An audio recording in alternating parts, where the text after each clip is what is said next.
امریکی حمایت سے اسرائیل کی وحشیانہ دہشت گردی میں تیزی. غزہ کے 2 اسپتالوں میں 24 گھنٹے کے دوران 133 لاشیں لائی گئیں. 250 سے زائد زخمی ہوئے. اسرائیلی جارحیت میں شہداء کی تعداد 17,700 ہو گئی.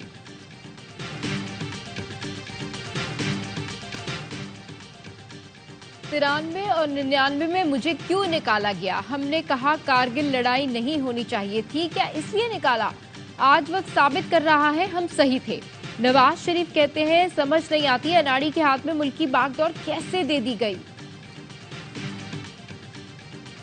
3 بار ناکام ہونے والا چوتھی بار کون سا تیر مار لے گا؟ چیئرمین پیپلز پارٹی بلاول بھٹو کہتے ہیں نواز شریف اپنے لانے والوں سے ہی لڑ پڑتے ہیں. چوتھی بار سلیکٹ ہو کر آئے تو عوام مانیں گے نہ میں مانوں گا. اور جسٹس مظاہر نقوی کی آئینی درخواستیں 15 دسمبر کو سماعت کے لیے مقرر. جسٹس امین الدین خان کی سربراہی میں 3 رکنی خصوصی بینچ تشکیل. جسٹس جمال مندوخیل اور جسٹس مسرت ہلالی بینچ میں شامل. جسٹس مظاہر نقوی نے سپریم جوڈیشل کونسل کی کارروائی اور شو کاز چیلنج کر رکھا ہے. بینچ جسٹس اعجاز الاحسن کو جوڈیشل کونسل میں شرکت سے روکنے کی درخواست بھی سنے گا. ان کو شرم آنی چاہیے جو کہتے ہیں نواز شریف کو فیور مل رہا ہے. نواز شریف کے مقابلے میں لیول پلینگ فیلڈ مانگتے ہو. نواز شریف کو 7 سال بعد بھی رینگ کر انصاف مل رہا ہے تو کہا جا رہا ہے فیور مل رہا ہے. مریم نواز کا جلال پور جٹا میں جلسے سے خطاب. کہا نواز شریف کی سیاست ختم کرنے والوں کی اپنی سیاست ختم ہو گئی. جو جیل میں بیٹھا ہے اس سے حساب مانگا تو پلاسٹر باندھ کر آ گیا. کبھی منہ پر کالا ڈبہ چڑھا لیتا ہے، کبھی ویل چیئر پر بیٹھ جاتا تھا. سزا سے بچنے کے لیے 9 مئی کیا. ملک کے کونے کونے میں آگ لگائی. نواز شریف کو چور کہنے والے نے تاریخ کی سب سے بڑی چوری کی. آئین کے تحت کوئی شخص یا گروہ پرتشدد کارروائیوں میں ملوث نہیں ہو سکتا. ملک میں امن کے لیے سیاسی جماعتوں کو مل کر قانون سازی کرنی چاہیے. نگراں وزیر اعظم انوار الحق کاکڑ کا پولیس کے سابق آئی جیز کی سالانہ کانفرنس سے خطاب. کہا پولیس نے قیام امن کے لیے بہت قربانیاں دی، ہم ان کے مقروض ہیں. بدامنی کے خلاف قانون نافذ کرنے والے ادارے صف اول میں نظر آتے ہیں.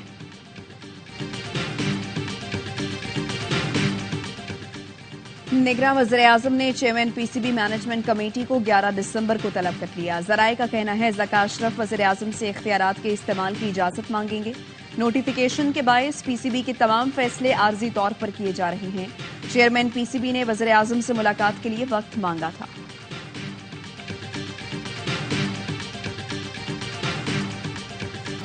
ذوالفقار علی بھٹو ریفرنس کی سماعت براہ راست نشر ہوگی یا ریکارڈنگ آن ایئر کی جائے گی. 3 رکنی کمیٹی نے رپورٹ تیار کر لی. سفارشات پیر کو پیش کی جائیں گی. چیف جسٹس قاضی فائز عیسیٰ کی سربراہی میں 9 رکنی لارجر بینچ 12 دسمبر کو سماعت کرے گا. محکمہ تعلیم سندھ نے غیر قانونی طریقے سے 2.5 ارب کی کتابوں کی خریداری کا ٹینڈر منسوخ کر دیا.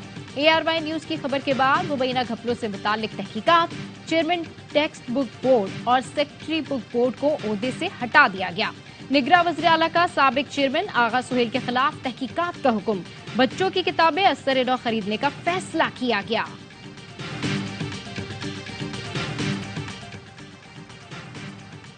لاہور کی سڑکوں کی ہفتے میں 2 بار دھلائی ہوگی. نگراں وزیر اعلیٰ پنجاب محسن نقوی کہتے ہیں لاہور میں مٹی اور دھول کم کرنے کے لیے انتظامیہ نے 79 سڑکوں کا انتخاب کر لیا.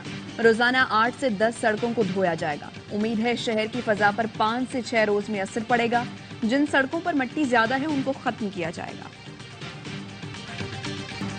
کراچی میں گٹکے کی فیکٹریاں بند نہیں کرا سکے. نگراں وزیر داخلہ سندھ بریگیڈیئر ریٹائرڈ حارث نواز کہتے ہیں سندھ اور کراچی میں گٹکا آئس اور منشیات کی کئی فیکٹریاں چل رہی ہیں. تمام فیکٹریاں بند نہیں کرا سکے. سندھ بلوچستان کے بارڈر سیل کر دیے گئے ہیں.